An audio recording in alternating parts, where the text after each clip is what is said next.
할렐루야, 엘센트로 한인교회 천정권 목사입니다. 오늘은 성경개론 13번째 요한복음서의 그리스도라는 제목으로 말씀을 나누도록 합니다. 저자가 누구입니까?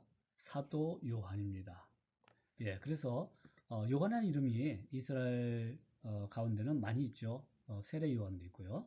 이 사도 요한, 예, 예수님의 사랑을 가장 많이 받은 별명 자체가 사랑의 사도 요한입니다. 여러분, 이 사도 요한은요, 원래가 우리의 자식이라 해서 아주 기질적으로도 그렇고 다혈질이고 또 화를 잘 내던 그런 사람이었는데 이렇게 사랑의 사도로 변모하게 됩니다.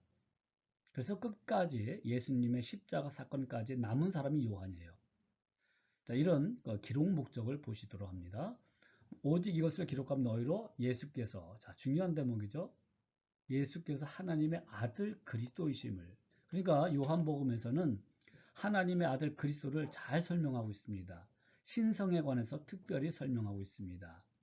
누가복음은 인자, 즉 사람의 아들을 많이 강조했다면 요한복음에서는 하나님의 아들 그리스도이심을 믿게 하려고 강조를 많이 합니다. 또 너희로 믿고 나서 어떻게 합니까?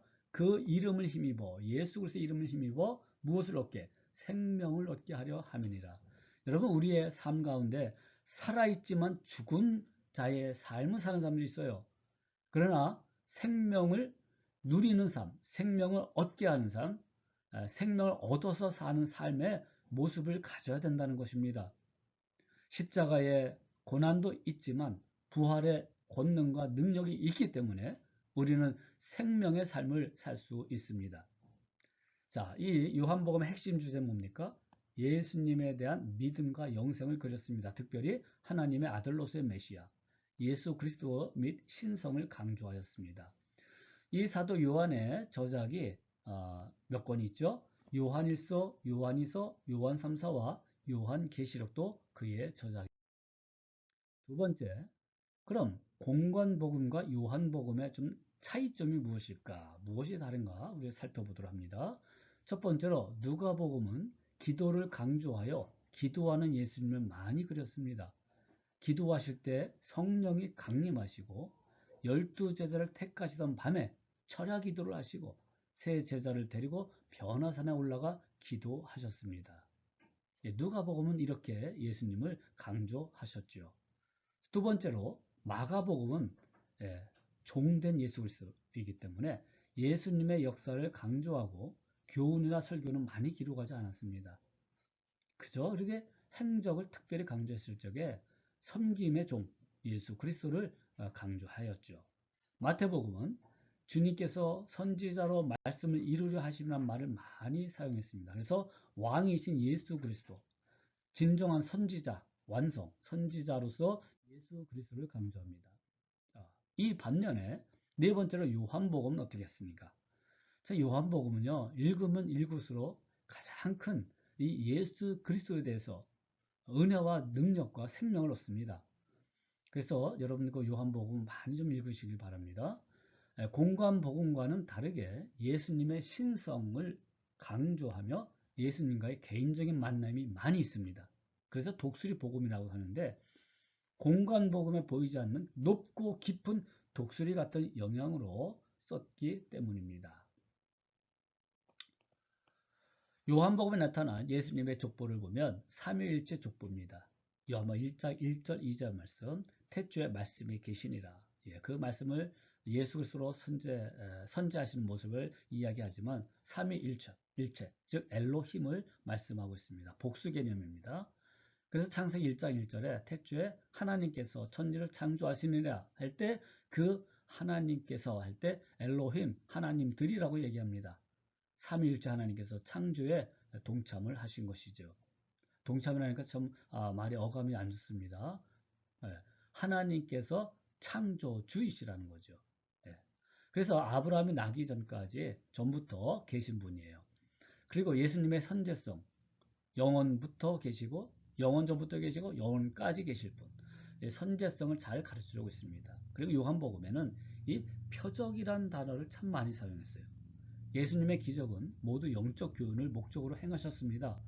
예를 들면 예수님은 오병이어로 5천 명을 먹이신 후에 자신을 생명의 떡이라고 가르치셨지요. 날 때부터 소경된 자를 고치신 후에 자신은 세상의 빛으로서 보지 못하는 자를 보게 하려고 합니다. 예, 이러한 자기 계시를 선언을 많이 하십니다. 이 표적의 목적이죠. 그 가운데 첫 번째, 예수님과의 개인적인 만남들이 많이 일어나죠.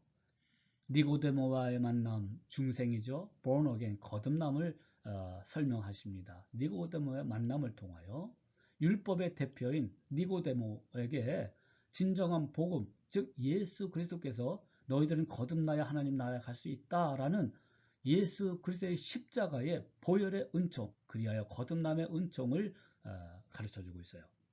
사람을 만난 거죠. 개인적으로 만난 거죠. 오늘도 개인적으로 우리 예수님께서 찾아오시고 만나 주신 줄 믿습니다. 두 번째로 사마리아 우물가의 여인을 보십시오. 생수의 도리를 전하셨습니다. 영원히 목마르지 아니한 생수, 바로 너 앞에 있는 내가 그니라 그리스도이심을 밝혀주고 있습니다. 부활하신 후에 의심 많은 도마, 참 도마는 여러분 의심 많다고 해서 그의 믿음 또 그의 어떤 마음들을 이렇게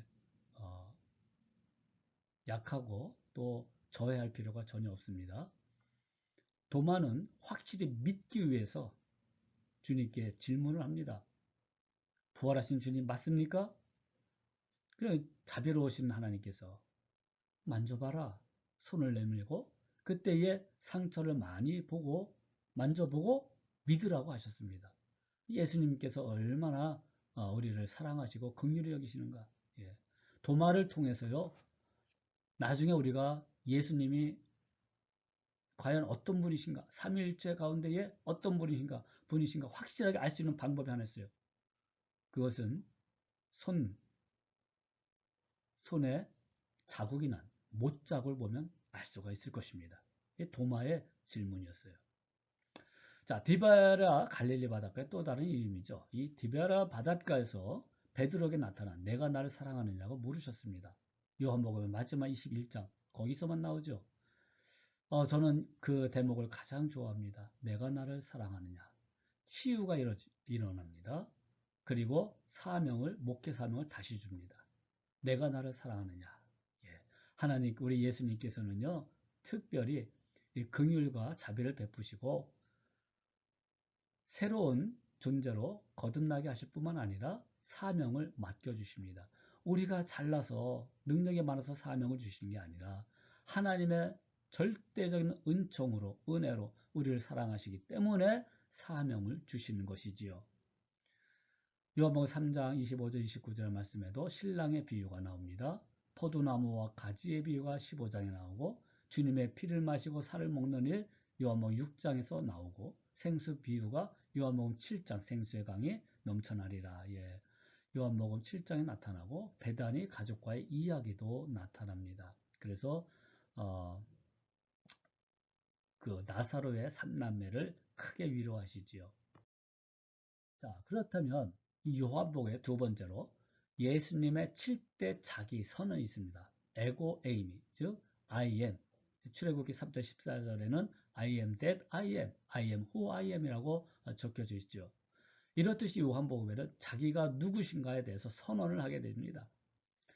첫 번째로 예수께서 이르시되 나는 생명의 떡이니, 예, 요한복음 6장 35절.